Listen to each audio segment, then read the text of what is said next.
अस्सलाम वालेकुम स्टूडेंट्स। उम्मीद करती हूँ कि आप स्टूडेंट सारे ठीक ठाक होंगे। अच्छा स्टूडेंट, जैसे आप जानते हैं कि हम लोगों ने लिक्विड ख़त्म कर लिया था और सॉलिड की प्रॉपर्टीज़ हमने डिस्कस करनी थी।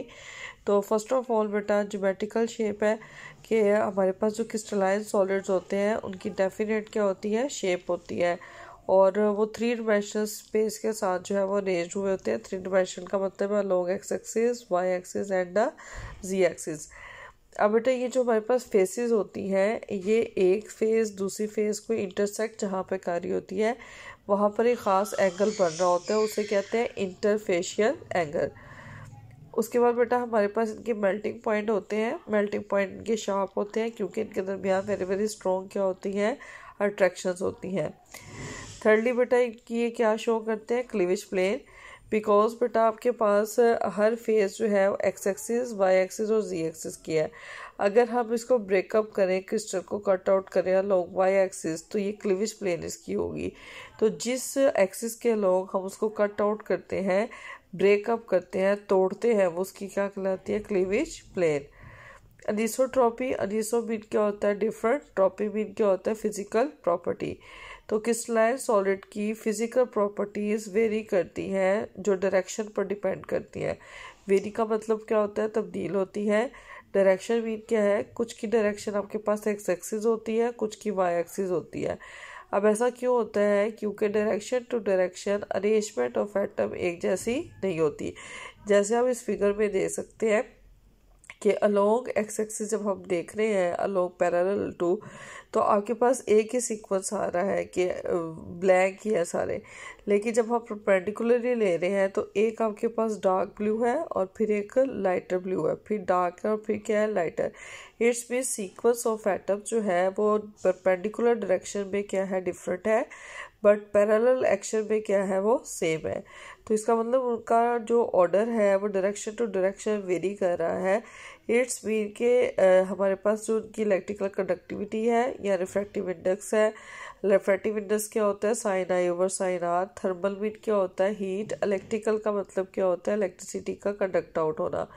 एक डायरेक्शन में और होता है, दूसरे में और होता है, क्योंकि उन सब्सटेंसेस के अंदर एटम्स की अरेंजमेंट एक जैसी नहीं होती। फॉर एग्जांपल ग्रेफाइट, आपको पता है कार्बन की एक एलोट्रोपिक फॉर्म है, बेरूपी शक्ल है।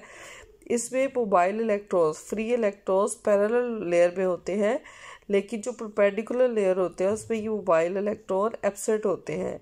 एब्सेंट का मतलब है वहाँ पर मौजूद नहीं होते। और आपको पता है कि electrical conduction in free electrons की वजह से होती है, मोबाइल इलेक्ट्रॉन्स की वजह से होती है। लेकिन जब ये मोबाइल इलेक्ट्रॉन्स मौजूद नहीं है तो इसलिए ये इलेक्ट्रिकल कंडक्शन शो नहीं करते, पैरेलल डायरेक्शन में करते हैं, लेकिन परपेंडिकुलर डायरेक्शन में ये शो नहीं करते। नेक्स्ट पर बेटा क्या है, सिमेट्री, यानी एंगल का, एजिस का और फेसिस का। एंगल क्या होते हैं कि दो फेसिस जिसको इंटरसेक्ट कर रही होती हैं, वो आपके पास क्या है, फेसिस है, उनके दरमियान के एंगल है। और उसके बाद उनकी जो ये चीज़ें कॉर्नर्स आपको नज़र आ रहे हैं, ये क्या है, एजिस है। जब हम पूरे क्रिस्टल को सर्कुलर फॉर्म में रोटेट करते हैं अबाउट 360 डिग्री, तो वो एक जैसे दिखाई देते हैं। तो एक जैसे दिखाई देना क्या कहलाता है, सिमेट्री कहलाता है।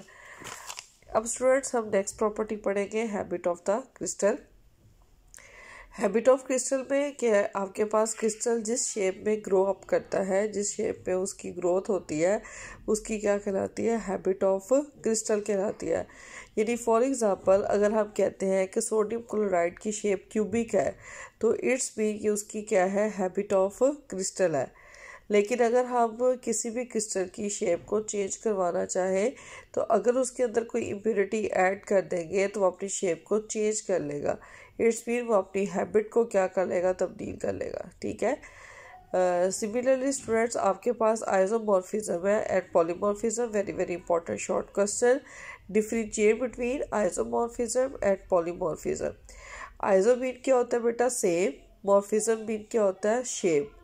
पॉली मीन क्या होता है, मैनी। और मॉर्फिज्म क्या होता है, फॉर्म्स। अगर बेटा हमारे पास दो डिफरेंट सब्सटेंसेस हैं लेकिन उनकी शेप क्या है, सेम है, तो हम उन्हें कहेंगे ये क्या है, आइसोमॉर्फ्स है। और ये फिनोमेना क्या कहलाएगा, आइसोमॉर्फिज्म। फॉर एग्जांपल आपके पास सोडियम नाइट्रेट है, पोटेशियम नाइट्रेट है, दोनों की शेप क्या है, रोम्बोहेड्रल। रोम्बोहेड्रल बेटा आपको पता है क्रिस्टल सिस्टम है जो हम कल डिस्कस भी करेंगे अपने लेक्चर में। रोम्बोहेड्रल जो है आप देख सकते हैं कि ये एक क्रिस्टल्स की शेप है लेकिन सब्सटेंस दो है। और आप देख सकते हैं कि इसमें भी एक सोडियम, इसमें एक पोटेशियम, इसमें एक नाइट्रोजन, उसमें एक नाइट्रोजन, इसमें ऑक्सीजन 3, उसमें ऑक्सीजन 3, यानी तीनों की एटॉमिक रेशो भी क्या है, सेम है। तो जिनमें एटॉमिक रेशो सेम हो लेकिन उनकी शेप भी क्या हो, सेम हो, वो आपस में क्या कहलाते हैं, आइसोमॉर्फ्स। और फिनोमेना क्या कहलाता है, आइसोमॉर्फिज्म। सिमिलरिटीज इसमें क्या है, शेप सेम होती है, एटॉमिक रेशो सेम होती है दोनों की, और इनके नंबर ऑफ एटम सेम होते हैं, लेकिन इनकी फिजिकल एंड केमिकल प्रॉपर्टीज़ एक जैसी नहीं होती। यानी सोडियम नाइट्रेट और पोटेशियम नाइट्रेट की physical properties and chemical properties same नहीं होगी, क्योंकि physical and chemical properties electrons पर एंड न्यूट्रॉन्स पर डिपेंड करती है। ठीक है, इस तरह से बेटा अगर पॉलीमॉर्फिज्म है तो कंपाउंड हमारे पास एक ही होगा लेकिन वो एक से ज़्यादा फॉर्म्स पे एग्जिस्ट कर रहा होगा। तो हम कहेंगे कि इसकी एक से ज़्यादा फॉर्म्स है, इसलिए पॉलीमॉर्फ्स है, और इसका फिनोमेना क्या कहलाएगा, polymorphism. For example silver nitrate है तो बेटा उसकी एक शेप रोम्बोहेड्रल भी है और एक ऑर्थोम्बिक है। अब देखिए फार्मूला एक है बट शेप्स क्या है उसकी, दो। कैल्शियम कार्बोनेट फार्मूला एक है लेकिन शेप्स क्या है, दो। तो इनकी सेम क्या होती है, chemical properties, but physical properties क्या होती है, डिफरेंट। तो अगर आप डिफरेंस में ये चीज़ें लिख देंगे तो आपको मार्क्स ज़्यादा मिलेंगे डेफिनेशन और एग्जाम्पल के अलावा। उसके बाद बेटा आपके पास एलोट्रॉपी है कि अगर आपके पास एलिमेंट्स एक से ज़्यादा फॉर्म एग्जिस्ट कर रहे हैं, ये बेटा कंपाउंड की बात हो रही थी, यानी silver nitrate, calcium carbonate, potassium nitrate. लेकिन जब किसी एलिमेंट जैसे कार्बन है, नाइट्रोजन है, सल्फर है, जब एक एलिमेंट की बात हो कि वो एक से ज़्यादा फॉर्म में एग्जिस्ट कर रहा है तो वो एलोट्रॉपी। मैं रिपीट कर रही हूँ, अगर कंपाउंड दो डिफरेंट हो लेकिन उनकी शेप क्या हो, सेम, तो वो आइसोमॉर्फ्स है। अगर आपके पास कंपाउंड एक ही है लेकिन उसकी शेप एक से ज़्यादा है तो वो क्या है, पॉलीमॉर्फ्स है। अगर एलिमेंट है और एक से ज़्यादा फॉर्म एग्जिस्ट कर रहा है, जैसे सल्फर की रोम्बिक है, मोनोक्लिनिक, दो किस्म की आपके पास शेप्स होती हैं, कार्बन की ग्रेफाइट, डायमंड, बकी बॉल्स, ये सारी इस कार्बन की एलोट्रॉपी फॉर्म्स है।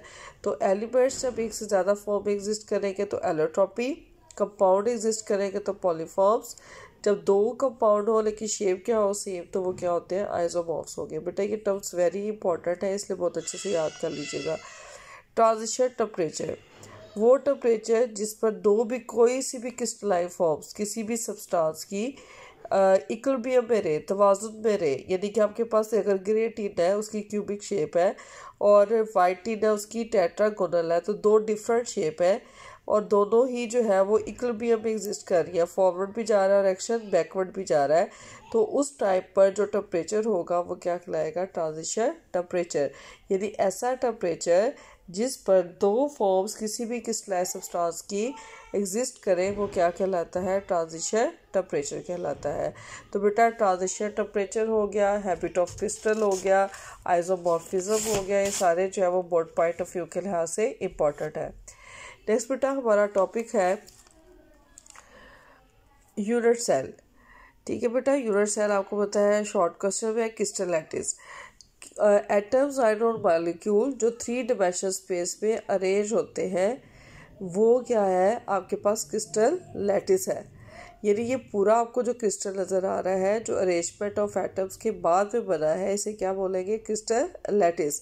यानी अरेंजमेंट ऑफ एटम्स, आयंस और molecules in 3 dimensional space, X axis, Y axis and Z axis. तो ये क्या कहलाएगा, क्रिस्टल लैटिस। लेकिन बेटा जब हम इस क्रिस्टल लैटिस का एक पार्ट अलहदा कर लेते हैं, वो छोटा पार्ट क्या कहलाता है, यूनिट सेल। यानी उसमें एक फेस होता है एक्स एक्सिस, एक फेस क्या होता है वाई एक्सिस और एक क्या होता है जी एक्सिस। एक्स एक्सिस को बेटा हम ए से, वाई एक्सिस को हम बी से और जी एक्सिस को हम किससे डोनेट करते हैं, सी से। तो इस तरह से कितनी फेसेस हुई, ए, बी एंड सी। ए और B, A for alpha, B for beta, तो कौन सा एंगल हुआ, gamma. B for beta, C for gamma, तो एंगल कौन सा हुआ, alpha. C for gamma, A for alpha, और एंगल कौन सा होगा बीटा। मतलब ए और बी के दरमियान एंगल हमेशा क्या होगा गैमा, बी और सी फेस के दरमियान एंगल हमेशा क्या होगा अल्फ़ा, सी और ए के दरमियान एंगल क्या होगा बीटा। इस तरह से बेटा 3 एंगल हुए और 3 ही क्या हुई phases, A B and the C. 3 और 3 कितने हो गए 6। इन्हें बेटा हम यूनिट सेल के क्या कहते हैं पैरामीटर्स। तो शॉर्ट क्वेश्चन आता है define your unit cell and give its parameters.